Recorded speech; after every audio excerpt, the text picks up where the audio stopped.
Assalamu alaikum wa rahmatullahi wa barakatuh. Welcome dear students. This is me Asif Javed. I welcome you back to EACT classes. जैसा कि आप जानते हैं JK set का exam तकरीबन 1 महीने की दूरी पे है और अभी तक हमने मॉडर्न अलजबरा का कोर्स अल्हम्दुलिल्लाह कंप्लीट किया है. All praises are due to Allah. There is nothing that if his help would not have been with me, I would not have been able to cover that major portion, that is modern algebra. We have also covered some part of linear algebra, and right now we are doing complex analysis. So my priority will be to complete complex analysis, and once I am done with complex analysis, then we will move to maybe real analysis and linear algebra. I will take hand in hand. So you will be receiving one lecture in the morning and one in the evening. So this is what I am going to plan, and moreover the duration of lecture is going to increase, maybe 1.5 hours or 2 hours also. So this is also the need of the hour, because the demand as far as the syllabus is concerned, it is a bit I would say it's a large. So that's why I will require to increase the duration of my lecture, and I hope that you will also be actively participating with me by watching the lectures, by posing the doubts that you have in all these lectures, and just try to solve the previous year's paper in view of the lectures that I am delivering to you. You will be able to solve most of the questions that have been asked in the previous papers related to the topics that we are discussing. So आइए हम शुरू करते हैं complex analysis का. Last time अगर मुझे सही तौर पे याद है तो हमने कॉम्प्लेक्स लिमिट की बात की थी, इसी तरह से हमने कंटिन्यूटी की बात की थी, आई मीन टू से कॉम्प्लेक्स फंक्शन की लिमिट की बात की थी, उसकी कंटिन्यूटी की बात की थी. तो उसी पे हम फर्दर आज बात करते हैं. तो आइए शुरू करते हैं.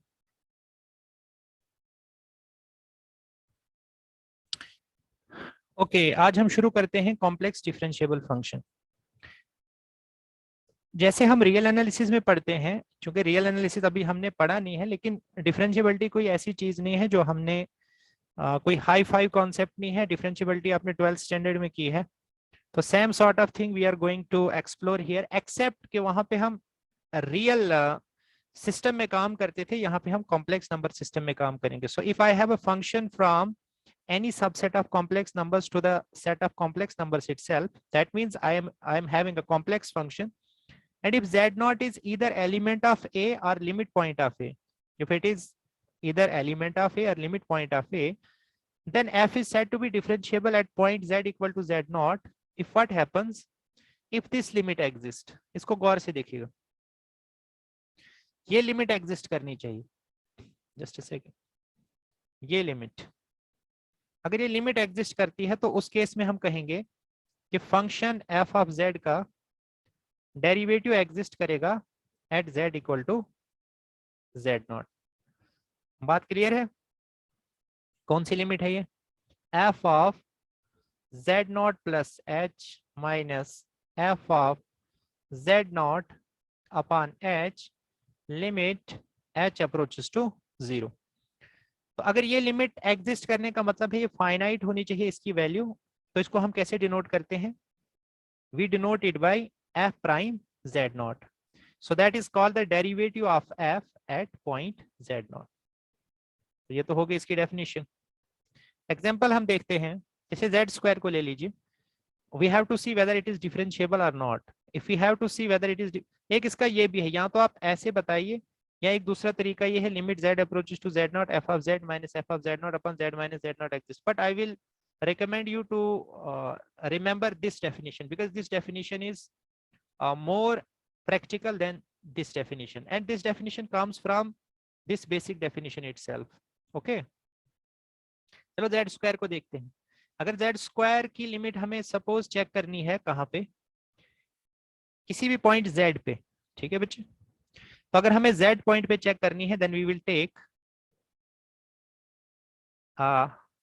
Limit h approaches to 0. f of z0 plus h की जगह क्या लेंगे? z plus h, z is any complex number, minus f of z upon h. अब देखिए z प्लस h क्या हो जाएगा? f of z plus h. This is z plus h का whole square minus z square upon h. इसको थोड़ा solve कीजिए. z square plus h square plus 2zh minus z square. So if you look at it, इसको देखिए divide कीजिए, this will become z square plus h square plus 2zh minus z square upon h square. इसमें z square cancel हो जाएगा, h square upon h square आपका 1 हो जाएगा, plus 2zh अपन h square, ये कैंसल आउट होगा। सो कुल मिला के आपके पास क्या बचेगा, you will be having, just a second, इसको जरा कीजिए, Z square plus h square plus 2zh, ये बच्चे एच स्क्वायर नहीं है, ये एच है, ठीक है, माइनस जेड स्क्वायर। अब देखिए जेड स्क्वायर और जेड स्क्वायर कैंसिल हो गया, स्क्वायर और एच कैंसिल हो जाएगा तो एच बचेगा, एच और एच कैंसिल हो जाएगा तो 2z बचेगा। जब एच अप्रोच करेगा 0, ये 2z के इक्वल आएगा। अब आप z की वैल्यू चाहे जो भी कॉम्प्लेक्स नंबर लेंगे, then this will always exist. आप 2z में z की वैल्यू कुछ भी पुट कीजिए, दिस विल ऑलवेज एग्जिस्ट। इसका मतलब ये लिमिट जो है हर कॉम्प्लेक्स नंबर के लिए एग्जिस्ट करेगी।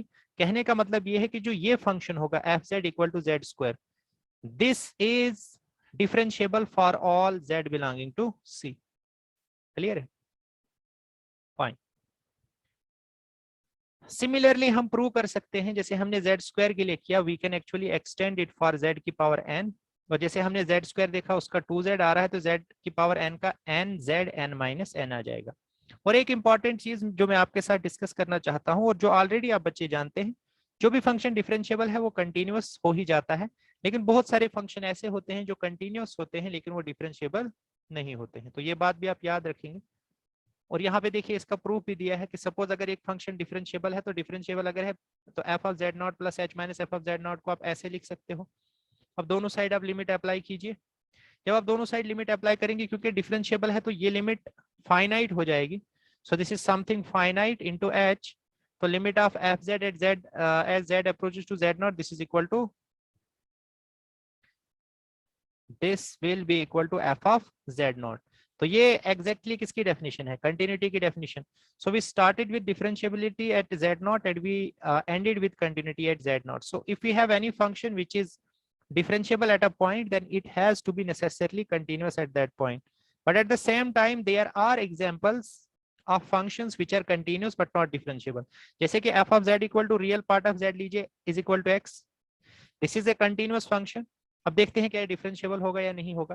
देखो अगर डिफरेंशिएबल होना है तो ये लिमिट इसकी एग्जिस्ट करनी चाहिए, f of z plus h minus f of z upon h। अब f of z plus h हो जाएगा real part of z plus h minus real part of z upon h। और real part of z plus h is equal to real part of z plus real part of h minus real part of z upon h. Now real part of z and real part of z they get cancelled out. So this is real part of h upon h. अब जरा गौर से देखिए, ये जो real part of h है, if we take along positive x axis, तो positive x axis पे ये h के इक्वल आएगा तो h बाई एच 1 हो जाएगा। और अगर नेगेटिव एक्स एक्सिस पे लूंगा तो रियल पार्ट ऑफ h क्या हो जाएगा, this is minus h। So that means this will B -1। तो देखो ये लिमिट जो है ना, ये लिमिट आपकी यूनिक नहीं आ रही है, और ये लिमिट यूनिक आनी चाहिए थी। एग्जिस्ट करने का मतलब होता है लिमिट का कि वो यूनिक होनी चाहिए थी, बट ये यूनिक नहीं है। कभी 1 आ रही है और कभी आप जब नेगेटिव एक्स एक्सिस पे जा रहे हो तो -1 आ रही है। सो this is fluctuating, so therefore this limit is not existing at all, so fz is not differentiable anywhere. Similarly imaginary part of z भी जो है वो everywhere continuous है लेकिन nowhere differentiable है।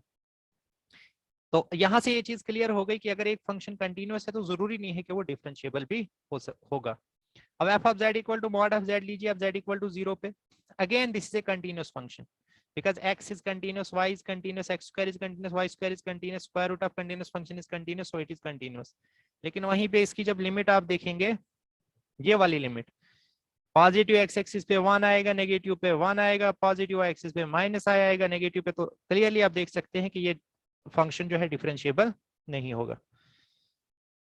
अलजेब्रा ऑफ डिफरेंशिएबल फंक्शन भी कुछ ऐसा ही है। अगर f और g दो डिफरेंशिएबल फंक्शन है, z equal to z naught, तो f प्लस g का जो डिफरेंशिएशन होगा that is same as differentiation of f at z naught plus differentiation of g at z naught. इसी तरह से प्रोडक्ट के केस में भी ये डिस्ट्रीब्यूट हो जाएगा। प्रोडक्ट के केस में इनफैक्ट प्रोडक्ट रूल आ जाएगा, कोशेंट के केस में आपका कोशेंट रूल आ जाएगा, और ये जो चेन रूल अगर कंपोज करेंगे this will become f prime at g of z naught and g prime at z equal to z0। Fine. अब देखिए बच्चों, ये तो आ गया आपका बेसिक डेफिनेशन से। Just a second.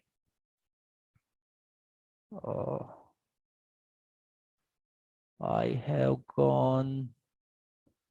This is where I have gone. Now I am on the right track. ये तो है ना आपका बेसिक डेफिनेशन से, लेकिन हमारे पास कुछ टेक्निक्स भी होनी चाहिए चेक करने की कि weather a function is differentiable और नॉट। तो नेसेसरी कंडीशन हम देखते हैं डिफरेंशिएबिलिटी की, कि अगर एक फंक्शन डिफरेंशिएबल होता है तो वो सर्टेन कंडीशंस को सेटिस्फाई करता है, जिनको हम सीआर इक्वेशंस कहते हैं। तो कॉशी रीमान इक्वेशंस होती क्या है, आइए देखते हैं। लेट अस सी। हमें सिर्फ कॉशी रीमान इक्वेशंस याद रखनी है, ठीक है, हमें ज्यादा कोई टेंशन नहीं लेनी है। अगर आपका एक फंक्शन जो है f of z which is obviously equal to u of x y plus i times v of x y, this is suppose differentiable at z equal to z naught. तो ये इंप्लाई करेगा कि partial derivative of x with respect to x is equal to partial derivative of v with respect to y, और इसी तरह से partial derivative of u with respect to y is equal to minus partial derivative of v with respect to x। मतलब ये हुआ कि अगर एक फंक्शन डिफरेंशिएबल है किसी पॉइंट पे, तो वहां पे ये इक्वेशन सेटिस्फाई हो जाती है। कौन सी? ux is equal to vy and uy is equal to minus vx। What is this ux? This is delta u by delta x, this is delta v by delta y, then we have delta u by delta y, this is equal to minus delta v by delta x। लेकिन याद रहना चाहिए बच्चों कि ये necessary condition है differentiability की, this is not sufficient. मतलब इससे जनरली हम नॉन डिफरेंशिएबिलिटी को चेक करते हैं। देखो ना, अगर एक फंक्शन डिफरेंशिएबल होगा तो ये कंडीशन सेटिस्फाई होती है।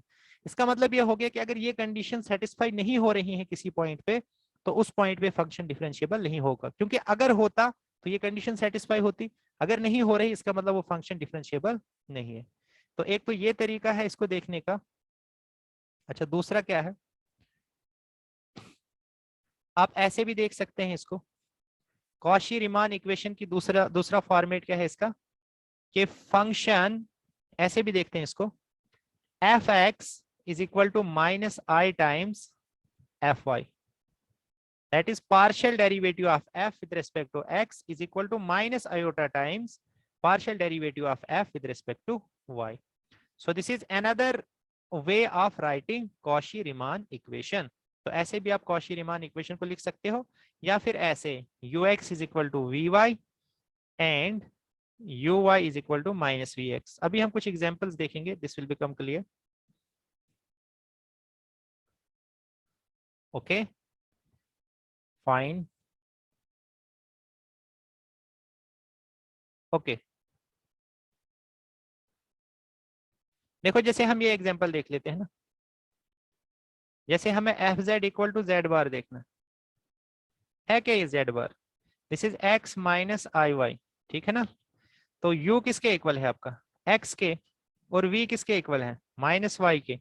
तो बोलिए ux किसके इक्वल होगा, ux इज 1, vy किसके इक्वल होगा, दिस इज माइनस 1, उसके बाद uy किसके इक्वल होगा, दिस इज 0, और vx किसके इक्वल होगा, दैट इज 0। तो देखिए पहले ही इक्वेशन सेटिस्फाई नहीं हो रही, ux किसके इक्वल होना चाहिए था, vy के, बट ux 1 है और vy माइनस 1 है। तो कॉशी रीमान इक्वेशन सेटिस्फाई नहीं हो रही है, दैट मींस ये फंक्शन किसी भी z पे, किसी भी कॉम्प्लेक्स नंबर पे डिफरेंशिएबल नहीं होगा। बात समझे? क्योंकि अगर डिफरेंशिएबल होता तो कॉशी रीमान इक्वेशन सेटिस्फाई हो जाती। हाँ, ये मैं आपको कह रहा था कि they are not sufficient, they are just necessary condition. यानी इसके जरिए से हम जनरली ये नहीं देखते कि weather a function is differentiable और नॉट, बल्कि इसके जरिए से जनरली हम ये देखते हैं कि weather a function, which function is non differentiable. क्योंकि generally we are looking at some function, and if somehow we can come to the conclusion that CR equations are not satisfying, this goes to show that the function is not differentiable at that point. अब कुछ sufficient conditions भी होती हैं बच्चे, आइए वो देख लेते हैं sufficient conditions क्या होती हैं। ठीक है। हाँ, एक और इम्पॉर्टेंट चीज, इसका एक और भी अवतार होता है। अवतार होता है ना, जैसे जनरली हिंदुइज्म में कहते हैं कि भगवान का अवतार है श्री रामचंद्र जी हैं, इसी तरह से कृष्ण भगवान को वो अवतार मानते हैं। अवतार का मतलब होता है जो किसी दूसरी की शक्ल में आता है, कुछ इस तरह का कॉन्सेप्ट। तो इस सीआर इक्वेशन का एक दूसरा अवतार भी है, क्या है? ux equal to v y, u y equal to minus v x. Generally अगर आप z में देखना चाहते हो, z बार की टर्म्स में देखना चाहते हो, मतलब मान लीजिए आपके पास z बार में वेरिएबल दिया है, तो सिंपली आप क्या कीजिए, delta f by delta z बार कीजिए, ठीक है। तो delta f by delta z बार जो है, अगर वो 0 के इक्वल हो जाए, इसका मतलब सीआर इक्वेशंस आर सेटिस्फाइड। तो चाहे आप सीआर इक्वेशंस लिखो या ये कंडीशन लिखो, they are one and the same thing. मतलब अगर delta f by delta z bar is equal to 0 होता है तो ux equal to v y होगा, u y equal to minus v x होगा। और अगर ux is equal to v y है और u y is equal to minus v x है, तो इसका मतलब delta f by delta z bar equal to 0। मतलब सीआर इक्वेशन का दूसरा फॉर्मेट क्या है, आप ऐसे भी चेक कर सकते हो किसी फंक्शन के लिए, और ये जनरली हम वहां पे अप्लाई करेंगे जहां पे हमारे पास z बार में वेरिएबल होगा। तो instead of reducing it in terms of x and y, हम सिंपली उस फंक्शन को z बार एक मतलब आप कहते हैं उसे इंडिपेंडेंट वेरिएबल लेके चलेंगे, और डेल्टा f को डेरिवेशन लेंगे विद रिस्पेक्ट टू z बार, और देखेंगे अगर वो 0 होगा तो सीआर इक्वेशन सेटिस्फाई होंगी, अगर वो 0 नहीं होगा तो सीआर इक्वेशन सेटिस्फाई नहीं होंगी। That means this is if and only if CR equations. If CR equations are satisfied, delta f by delta z bar is equal to 0. If they are not satisfied, then this is not equal to 0. Example देखिए, यही वाली ऊपर वाली example, इसको हम इस तरीके से करते हैं, f of z equal to z bar। तो सिंपली CR इक्वेशन चेक करने का मतलब आप इसका डिफरेंशिएशन कीजिए, पार्शियल डेरिवेटिव लीजिए with respect to z bar. अब क्योंकि z बार ही वेरिएबल है तो this will be equal to 1, because this is variable and we are taking the differentiation, partial differentiation with respect to z bar, so this is 1 which is not equal to 0। that means इसके लिए CR equation satisfy नहीं होती। that means ये function किसी भी point पे, किसी भी पॉइंट पे, किसी भी z पे डिफरेंशिएबल नहीं होगा, क्योंकि आप चाहे z की वैल्यू कुछ भी ले लें, delta f by delta z बार हमेशा नॉन जीरो आएगा। मतलब हमेशा किसी भी पॉइंट के लिए जो है CR इक्वेशन सेटिस्फाई नहीं होंगी, दैट मीन्स फंक्शन डिफरेंशिएबल नहीं होगा। वैसे ही रियल पार्ट ऑफ z को देखिए, रियल पार्ट ऑफ z का एक तरीका तो हमने देख लिया, दूसरा तरीका देखिए, इसको आपको पता है रियल पार्ट ऑफ z किसके इक्वल होता है, z plus z bar by 2। इसी तरह से इमेजिनरी पार्ट ऑफ z किसके इक्वल होता है, this is z minus z bar upon 2i। चलिए एक एक करके हम देखते हैं इस तरीके से इसको। सपोज हम देखते हैं f of z equal to real part of z, तो रियल पार्ट ऑफ z किसके इक्वल हो जाएगा, this is z plus z bar, that is z by 2 z bar by 2। तो सिंपली ले लीजिए आप इसका derivative with respect to z bar. अगर 0 आता है तो CR इक्वेशन सेटिस्फाई होती है, नहीं आता है तो नहीं सेटिस्फाई होती। अब z क्योंकि कांस्टेंट ट्रीट करेंगे हम, बिकॉज जब वेरिएबल हम कोई ले लेते हैं पार्शियल डेरिवेटिव में, बाकियों को कांस्टेंट ट्रीट करते हैं, सो z विल बी कांस्टेंट, ये 0 हो जाएगा, और z बार का हो जाएगा 1, सो ये हो जाएगा 1 by 2। Again this is not equal to 0, since delta f by delta z bar this is not equal to 0, so we can say that CR equation are not satisfied on at any point, so we can say that real part of z, this is not differentiable at any complex number। वैसे ही आप देख सकते हैं इसको भी, imaginary part of z को, imaginary part of z, this is z minus z bar upon 2 iota, this can be written as z by 2 iota minus z bar by 2i या 2 iota, जो भी आप इसको पढ़ना चाहते हो। So if you take the derivative, this is your function, take its derivative, that means f z बार आप ले रहे हैं, ठीक है, किसी भी पॉइंट z पे, तो ये कितना हो जाएगा, ये 0 हो जाएगा। This f z bar at z is nothing but this is partial derivative of f with respect to z bar at any point z, so this is 0 minus 1 upon 2 iota, again minus 1 by 2 iota, this is not equal to 0, so we can say that this imaginary part of z is also not differentiable at any point। तो इस तरह से हम प्रयोग करते हैं किसका, CR equations का, ये चेक करने के लिए कि वेदर फंक्शन इज डिफरेंशिएबल और नॉट। वैसे ही हम पोलर फॉर्म का भी, सॉरी पोलर नहीं पोलर फॉर्म का यूज भी करते हैं डिफरेंशिएबिलिटी को चेक करने के लिए। So basically what we do,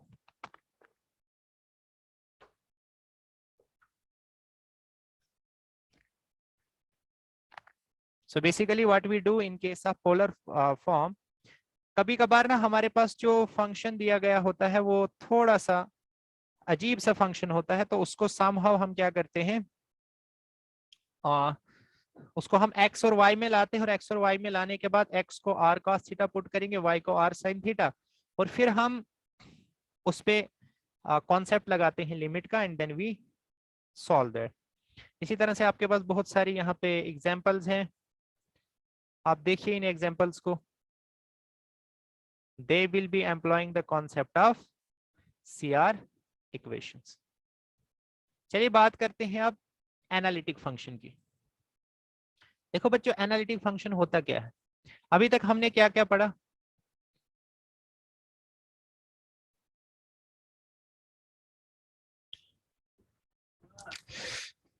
तो अब बात करते हैं हम एनालिटिक फंक्शन की।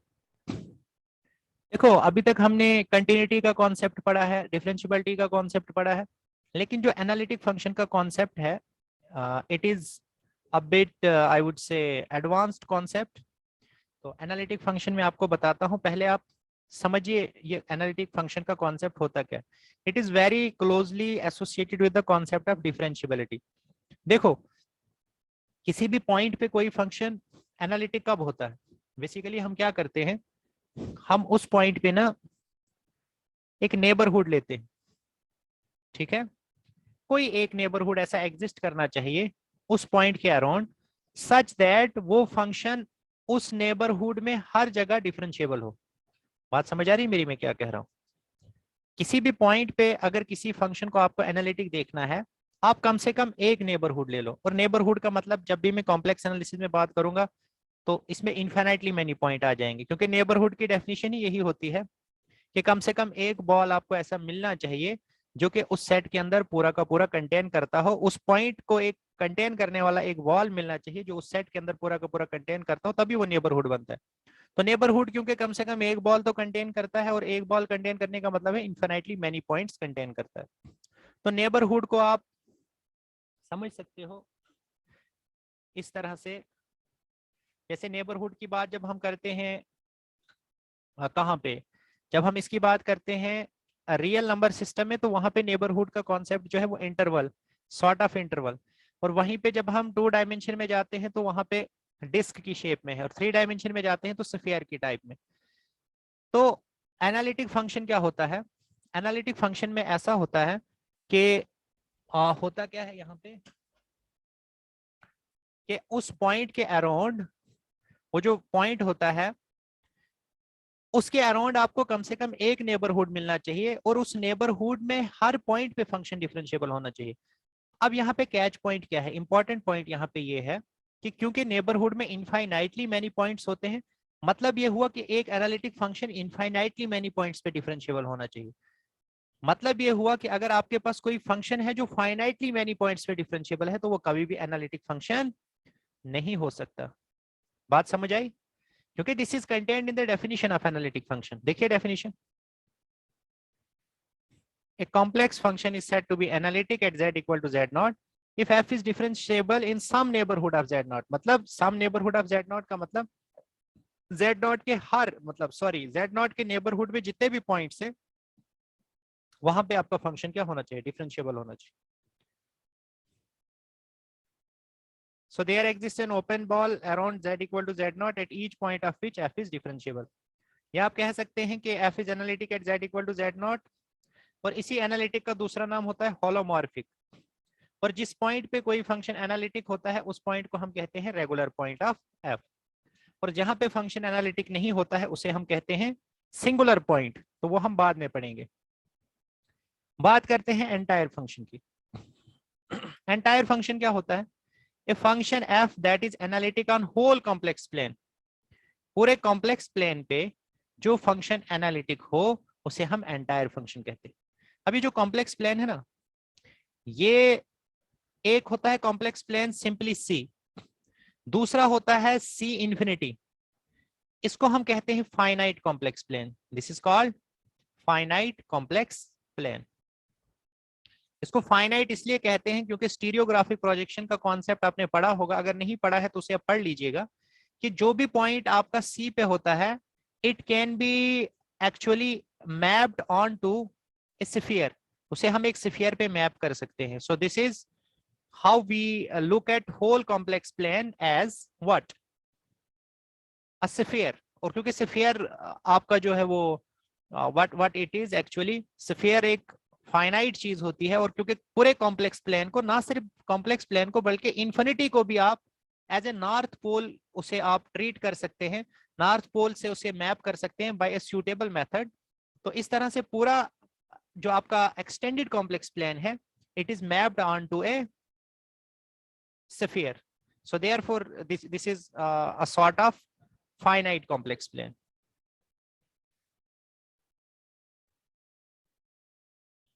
तो एनालिटिक फंक्शन में ये चीज क्लियर हो गई कि एनालिटिक फंक्शन क्या होता है।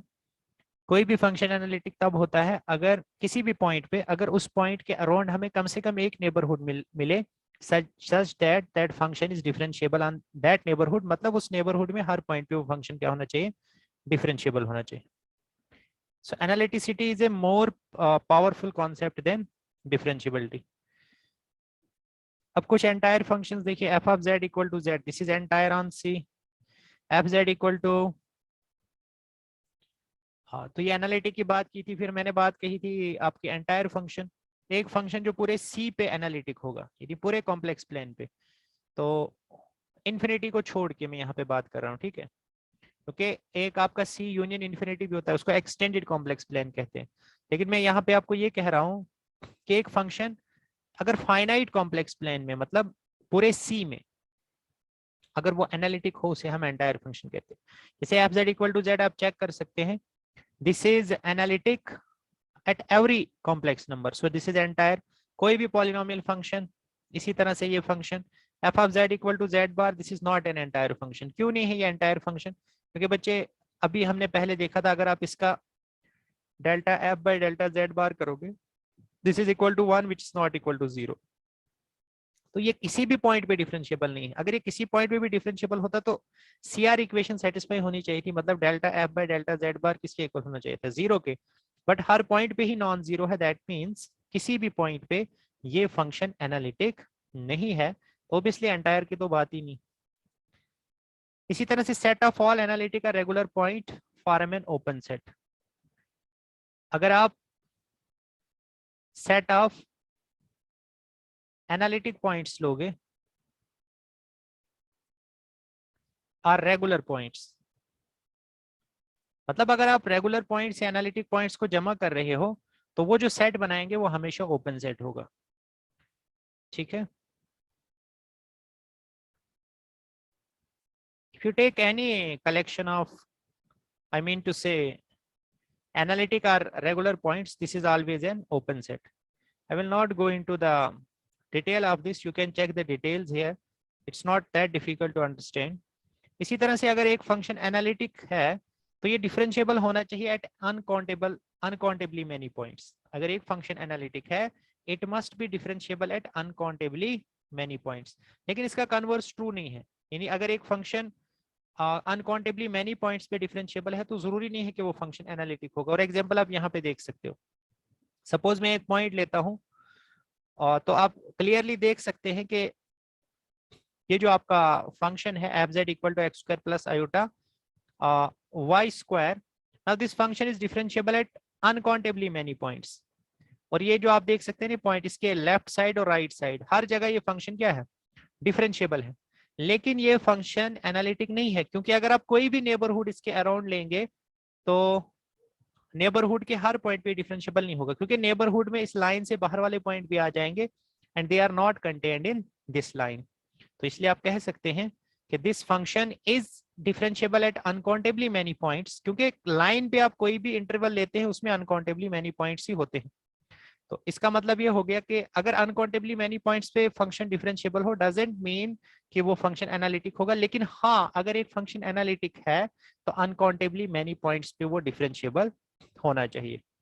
इसके अलावा अगर एक फंक्शन काउंटेबली मेनी पॉइंट्स पे डिफरेंशिएबल है तो वो नो वेयर एनालिटिक, वो भी एनालिटिक नहीं होगा। क्यों नहीं होगा बच्चे वो एनालिटिक, क्योंकि जरूरी है ना कि अगर वो एनालिटिक होता तो वो अनकाउंटेबली मेनी पॉइंट्स पे डिफरेंशिएबल होना चाहिए। इसका मतलब अगर वो अनकाउंटेबली नहीं बल्कि काउंटेबली मेनी पॉइंट्स पे डिफरेंशिएबल हो रहा है, तब भी वो फंक्शन क्या हो जाएगा, नो वेयर एनालिटिक, मतलब कहीं पे भी वो फंक्शन एनालिटिक नहीं होगा। जैसे f z equal to mod of z square, देखिए f of z this is equal to mod of z square. इसको आप कैसे लिख सकते हैं? I can write this as z z bar. अब देखना आप, delta f by delta z bar this should be equal to 0। अब जेड बार आपका 1 हो जाएगा, that mean z is equal to 0। मतलब एक ही पॉइंट पे आपकी सीआर इक्वेशन सेटिस्फाई हो रही है।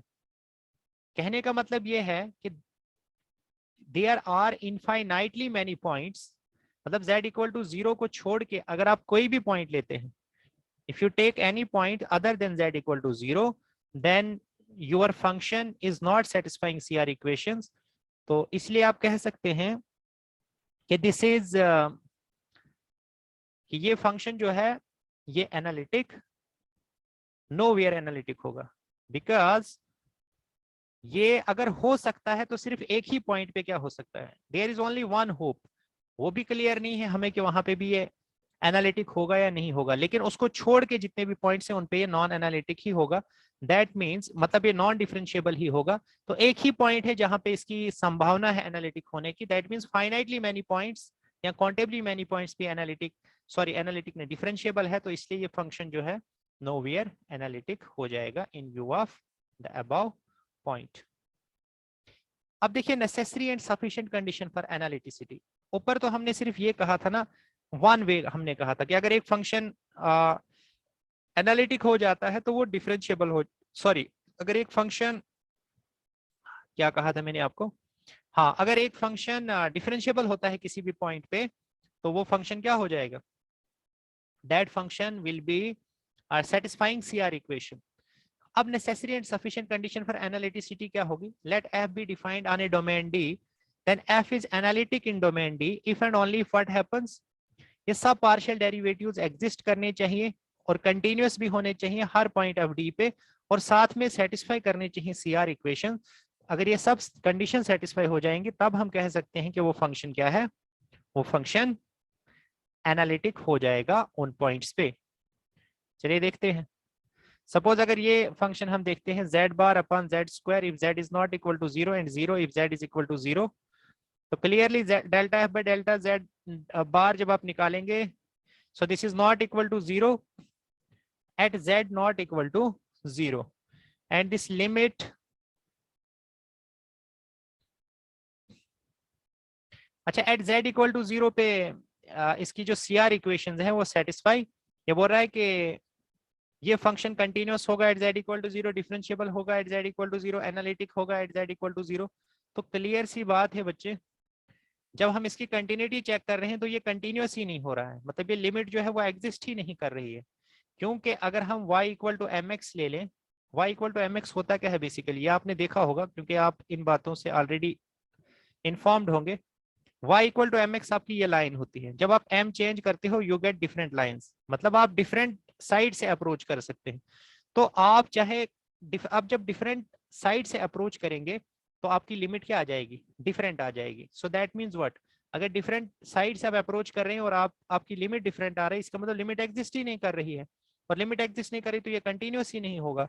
तो इसका मतलब अगर ये फंक्शन कंटिन्यूअस नहीं है तो फिर डिफरेंशिएबल भी नहीं होगा एट z इक्वल टू 0, और डिफरेंशिएबल नहीं है तो ऑब्वियसली एनालिटिक भी उस पॉइंट पे नहीं होगा, क्योंकि analytic implies differentiability implies continuity. तो अगर कंटिन्यूअस नहीं है तो डिफरेंशिएबल नहीं होगा, डिफरेंशिएबल नहीं है तो एनालिटिक नहीं होगा।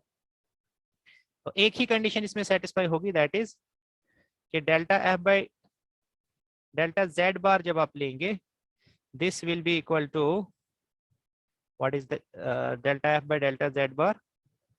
Let me see this. Here we go. ये रहा, this is equal to,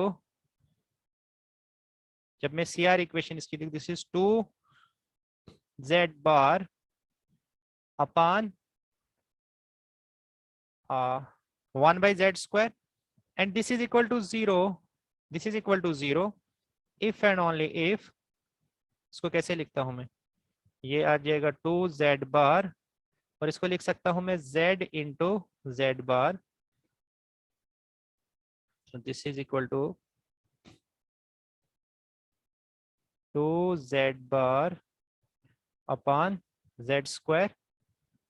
okay, नहीं यहाँ क्लियर सी बात है ना, यहाँ पे this is not equal to at z equal to 0, fz is equal to 0, and if fz is equal to 0 then delta f by delta z bar this is also equal to 0। तो सिर्फ z equal to 0 पे bye definition जो है, by definition at z equal to 0 this is 0, तो इसलिए इसका partial derivative भी with respect to z bar क्या हो जाएगा, 0 हो जाएगा।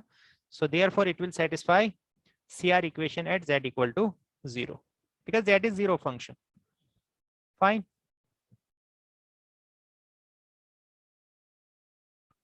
चलिए देखते हैं आगे।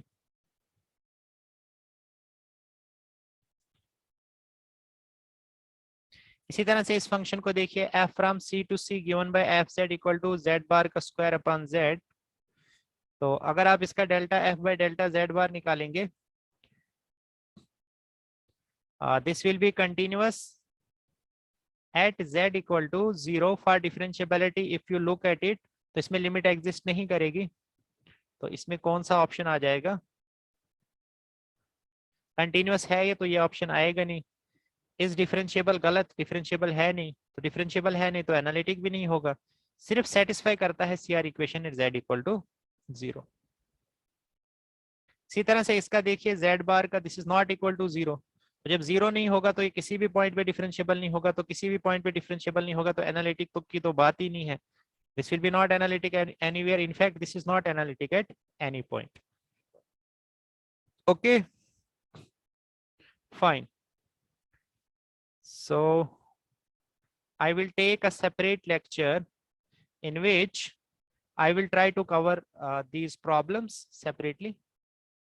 चलिए polar form of CR equation देखते हैं। Polar form of CR equation क्या है, जैसे हमारे पास कार्टेशियन क्या होती है, ux इक्वल टू vy और vx equal to minus uy। तो पोलर फॉर्म क्या होती है बच्चे, this is ur is equal to 1 by r v theta, एक ये आ जाएगी, और दूसरी क्या होगी, ये रही आपकी polar form. These are polar form. Delta u by delta r is equal to 1 by r delta v by delta theta, and delta v by delta r is equal to minus 1 by r delta u by delta theta। आप इसको ऐसे याद रख सकते हैं, u r is equal to 1 by r v theta and v r is equal to minus 1 by r u theta। बिल्कुल वैसे ही वहां पे क्या होता था, ux इक्वल टू vy और vx equal to minus uy। अब यहाँ पे सिर्फ एक चीज होगी एक्स्ट्रा, कि वहां पे r और थीटा होते थे, यहाँ पे x और y है, और वहां पे 1 बाई x या 1 बाई y कुछ ऐसा नहीं होता था, यहाँ पे 1 बाई r वाला फैक्टर भी आपने याद रखें। सो 1 बाई r का फैक्टर माइनस यहाँ भी है, माइनस यहाँ भी था। x को आप r से कोरिलेट कीजिए, y को थीटा से, so ux equal to vy, ur is equal to v theta, vx equal to vy uy, so vr is equal to u theta, minus यहाँ भी है, यहाँ भी है, और वहां पे 1 बाय r लगाना है आपको एक्स्ट्रा। तो ये हो जाएगा आपका पोलर फॉर्म में CR इक्वेशन। तो यहाँ से आपका जो सॉरी ये जो आपका फंक्शन हो जाएगा f prime z, this will be equal to, just a second, so let f be defined in the neighborhood of z naught such that ur u theta vr v theta exist in the neighborhood of z naught ur u theta vr v theta are continuous, और साथ में ये CR equations को भी satisfy कर रहे हैं। तो इस तरह से ये फंक्शन जो है ये डिफरेंशिएबल हो जाएगा z equal to z naught. ये बिल्कुल वही कंडीशन है जो हमने कार्टेशियन फॉर्म में देखी थी कि ux uy vx vy वो एग्जिस्ट करते हैं, उसके बाद वो कंटिन्यूअस होते हैं, उसके बाद वो CR इक्वेशन सेटिस्फाई करते हैं। तो यहाँ पे यही चीज पोलर फॉर्म में, और वहां पे हम कहते थे उस केस में आपका फंक्शन क्या होता था, एनालिटिक होता था डोमेन D में। तो यहाँ पे हम किसी एक पॉइंट पे डिफरेंशिएबिलिटी देख रहे हैं, सो हम कहेंगे कि ए उस पॉइंट पे ये फंक्शन क्या हो जाएगा, डिफरेंशिएबल हो जाएगा, जिस पॉइंट पे ये सब की सब कंडीशंस सेटिस्फाई हो जाएंगी in case of polar form. Example देखिए, जैसे ये देखिए, u equal to r cos theta plus i r. u क्या है आपका आर कास थीटा और v क्या है आर, तो निकालिए यू आर आपका कास थीटा हो गया, that is equal to 1 by r dv by d theta. तो पहली सी आर इक्वेशन सेटिस्फाई हो गई। Delta v by delta r this is equal to -1 by r delta u by delta theta, but उसके लिए आपका theta क्या होना चाहिए 4m + 1 पाई बाई 2। मतलब यहाँ पे ये चीज आपको देखने में आ रही है कि दिस इज डिफरेंशिएबल कहाँ पे, this is differentiable at except at x equal to 0। This is differentiable और किन पॉइंट्स पे ये डिफरेंशिएबल है at theta equal to 4m + 1 pi by 2, मतलब काउंटेबली मेनी पॉइंट्स पे डिफरेंशिएबल है। तो काउंटेबली मेनी पॉइंट्स पे डिफरेंशिएबल होने का मतलब ये है कि ये नोवेयर एनालिटिक हो जाएगा। सिमिलरली आप और भी इसमें एग्जांपल देख सकते हैं, ये मैं अलग से एक लेक्चर ले आऊंगा जिसमें हम इसकी ये प्रॉब्लम्स को देखेंगे। सो आज का लेक्चर हम इतना ही रखते हैं। नेक्स्ट लेक्चर में हम फर्दर देखेंगे कि branch of multi valued function, branch cut, branch point पे क्वेश्चन आता है आपका। इसके अलावा ये हम आगे पढ़ेंगे कुछ इंपॉर्टेंट रिजल्ट से एनालिटिसिटी पे। उसके बाद हम आएंगे ओपन मैपिंग थ्योरम पे, सम क्वेश्चंस, और ये हार्मोनिक फंक्शन उसके ऊपर कुछ हार्मोनिक कंजुगेट्स वगैरह पे क्वेश्चन आते हैं और इस पे एक फार्मूला है। And then this will be our favourite topic singularity. तो सिंगुलैरिटी को हम करेंगे, different types of singularity, zeros of analytic function. अच्छा, उसके बाद ऐसे ही जब हम आगे चलते रहेंगे then we will talk about complex integration. तो कॉम्प्लेक्स इंटीग्रेशन जब हमारी हो जाएगी then we will discuss about Cauchy's Goursat theorem, Cauchy's integral formula, और ये फेवरेट टॉपिक है आपके एग्जामिनर का, इससे बहुत सारे क्वेश्चंस आते हैं। Then we will move on Liouville's theorem, कुछ नेम्ड थ्योरम है, एक्सटेंडेड लाइवल्स थ्योरम, इसी तरह से Picard's theorem, fundamental theorem of algebra, Picard's little theorem. ऐसे ही चलते चलते जो है हम आइडेंटिटी थ्योरम देखेंगे, और आइडेंटिटी थ्योरम के बाद we will discuss about meromorphic function, Rouché's theorem क्या होता है, आर्गुमेंट प्रिंसिपल क्या होता है, और फाइनली जो लास्ट में हम पढ़ेंगे that will be bilinear transformation और कन्फॉर्मल मैपिंग। सो इस तरह से हमारा कॉम्प्लेक्स एनालिसिस का कोर्स जो है वो कंप्लीट हो जाएगा, और आप यकीन मानिए कि 4 या 5 लेक्चर में मैं आपका ये पूरा कंप्लीट कर दूंगा, बिकॉज अब ड्यूरेशन जो है लेक्चर की थोड़ा बढ़ने वाली है, तो आपका भी मुझे कोऑपरेशन चाहिए। Thank you so much and have a nice day.